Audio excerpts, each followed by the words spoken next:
is you really need another cup of coffee. There's the Observer. Tory party at war as IDS allies slam immoral cuts. The take on the Sunday Telegraph, not so different. Knives out for Osborne in Tory backlash. We love a backlash. Mail on Sunday, outraged Cameron's four-letter tirade at fraud IDS. And the four-letter word is not Ian. Finally, Sunday Times there, IDS attack shreds unfit Osborne's dream of number 10. And finally, actually, there's the Independent, a very sad and a gloomy, melancholy front page, and rightly so, because this is the last ever print copy of the Independent on Sunday, a very fine newspaper. RIP, we'll talk about that as well. But we're going to start, I think, Matt, with the big spread in the Sunday Times about the Tory Civil War, which is very lucid. Yes, it's a really good two-page spread which takes you through the whole series of events. And I have to say, the more you read, the more baffling it gets, because I still don't really understand why Ian Duncan Smith resigned. I mean, here was an issue that his department had put forward. It was an issue that he'd been offered the chance to discuss. He had written letters to his colleagues saying very recently, saying this was a policy they should support. And it appears that on the very day he resigned, the policy was going to be kicked into the long grass anyway. So he'd got what he wanted. So why then did he resign? What's your answer? I mean, I'll ask you this, of course. Well, I mean, my suspicion is that there are lots of things going on here. Peak has played a large part of it. The Brexit has, of course, amplified every emotion involved. But there's no doubt that what he is clearly trying to do is edge out the Chancellor and also, to an extent that I think hasn't quite really been given due emphasis, edge out the Prime Minister. You think this is all directed ultimately against David Cameron? Do you think sort of Boris is behind this somehow? There's a plot of some kind? I'd be amazed if Boris was behind. I don't think Boris does. He's on the ski slope. I don't think Boris does organised plots. That's not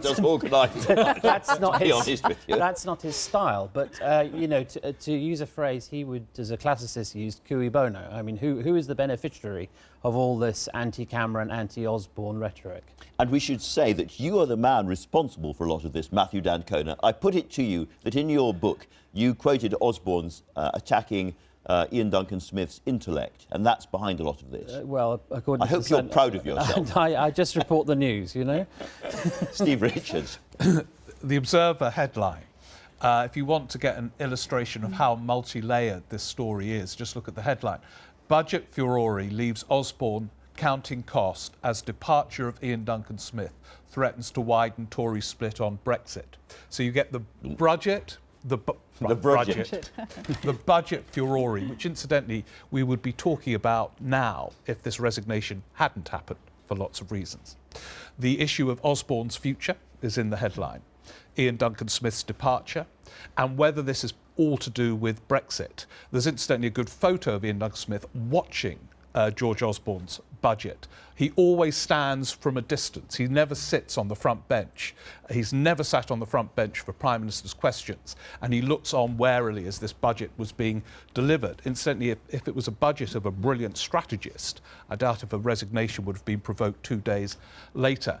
I wonder the degree to which this is about Brexit, actually. I think it is in the sense that if Osborne had been part of the Out campaign, clearly he wouldn't be targeted in this way today. And because collective responsibility on the front bench of the Cabinet and elsewhere has been suspended, I think that changes the way politicians think and behave.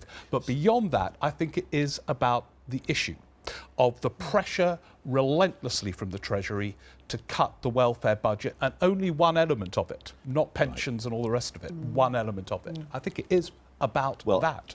One of Ian Duncan Smith's allies pointed out that on the issue of Brexit, he can speak out all he likes anyway. It'd be a strange thing to resign because he can speak out. And has which suggests it is really about the disability cuts. Suzanne Evans. Yes, well, that's certainly the theme that's picked up here in The Sun. Aussie shambles is the major headline here. Ian Duncan-Smith apparently talking about how Osborne held a gun to his head.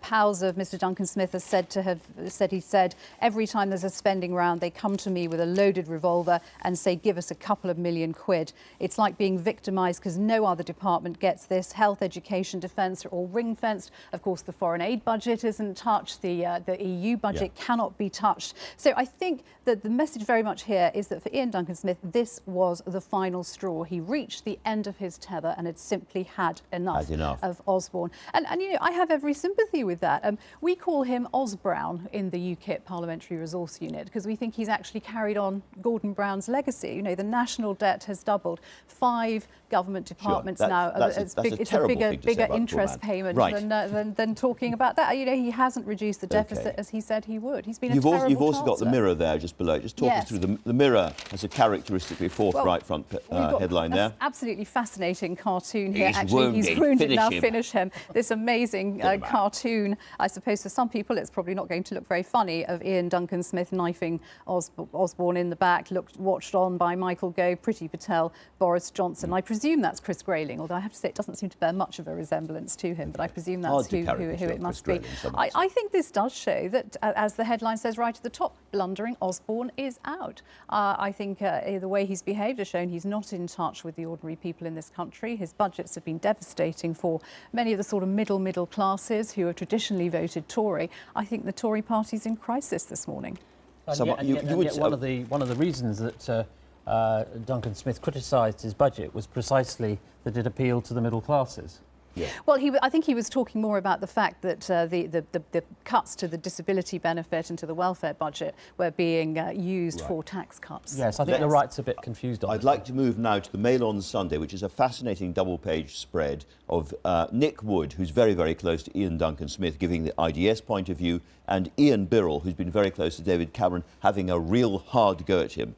As a petulant, self-serving hypocrite, he says. Well, the point that comes out of Ian Birrell's piece, which is impassioned not least by the fact that he has a daughter of his own who's severely disabled, is that Duncan-Smith has been involved in cuts involving the disabled for quite a while, 6 years in fact, and was, let's not forget, responsible for the work capability assessments that ATOS so disastrously bungled, and indeed ATOS had to be pulled. This is the private contractors that ran the tests, had to be pulled out of. So one has to be a bit careful before suddenly seeing Ian Duncan-Smith as a kind of hero of disabled rights, who's decided he's up with this, he will not put after 6 years. Except for he has now resigned over this issue. I mean, it is gloriously counterintuitive. So you have Ian Birrell, who regards himself as part of the so-called modernising wing, arguing against Ian Duncan-Smith, even though it's Ian Duncan-Smith who has resigned in protest against these cuts, and arguing that the Osborne agenda has shown that we are not all in this together. So it's quite hard. I know Matthew believes that the Osborne-Cameron project is absolutely on the centre ground, but I think these phrases like the centre and modernising are not helpful at all, because they lead us down these blind alleyways. Who is the moderniser in this case? I mean, Ian Duncan-Smith often was in alliance during the coalition with Nick Clegg against George Osborne's welfare cuts. He's supposed to be on the hard right of the Tory party, and yet here he is resigning over disablement rights. Ian Birrell's piece seems to be, he agrees with Ian Duncan-Smith on a lot of that, but says it's really about Brexit, it's really about a coup underlying it all. Well, I suspect that to be true, but also in Ian Duncan-Smith's letter, he says explicitly that he has nothing against the actual package of reforms. What he didn't like was their presence in the budget, which makes you feel that really this is more of a turf war than an issue of principle. I think it's more of an ideological war, actually, because do genuinely think that, rightly or wrongly, and whether he went about it in the right way or not is arguable, but I think Ian Duncan-Smith does genuinely see cutting welfare and encouraging people into work as a good thing and trying to make people more self-reliant, and that's always been a typical Conservative message. I think the point is that George Osborne has seen the welfare budget not as something to help people into work and help them onto a better life, but more of a cash cow. Right, there's a lot of that cash cow phrase repeats itself again and again in the papers. I'd like to take you on, Suzanne, however, to the David Laws story, which is in the and this is a really, on another day, this is the story we'd all be talking about, because at its essence is the notion that this £9 billion extra for the NHS that we were all talking about through the election, I interviewed George Osborne about, we endlessly talked about it, that figure was a fraud.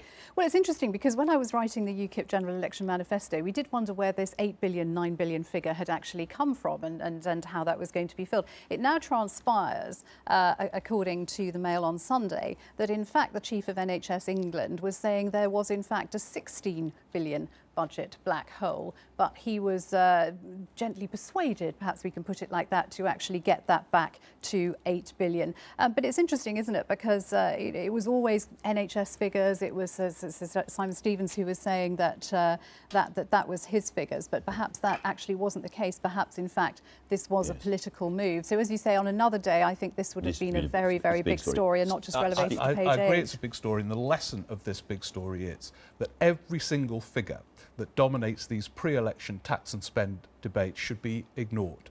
I mean, you can spend your entire life, Andrew, on this sofa interrogating people in the 2 years before an election about 8 billion, about 28 billion for this.